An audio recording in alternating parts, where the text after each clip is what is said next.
guys, kakatapos lang ng bagyo dito sa amin. Ayan, nasira na ang aking kalabasa.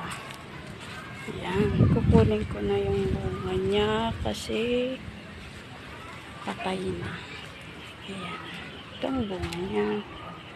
Ayan.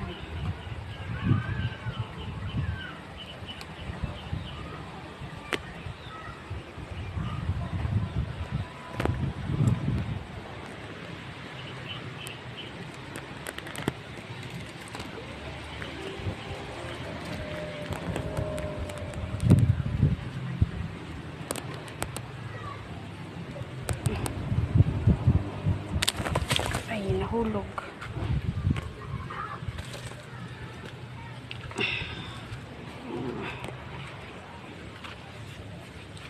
Tapos, kukunin ko yung ulit isa. Bunga.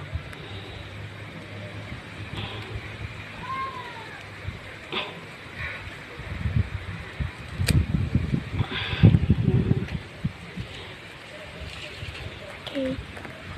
Yan ang bunga. Yan.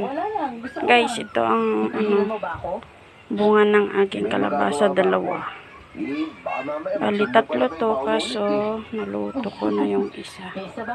Kasi ng bagyo dito, kaya yan. Yan. Thank you Lord, kasi may ulam na naman. Mahangin pa dito guys. Mahangin pa. Na parang gusto niya akong aralin. Alis lang ni Bagyong Natindig ang Paulo. mga balahibo ko bawat pagsubo ng hapunan. At hindi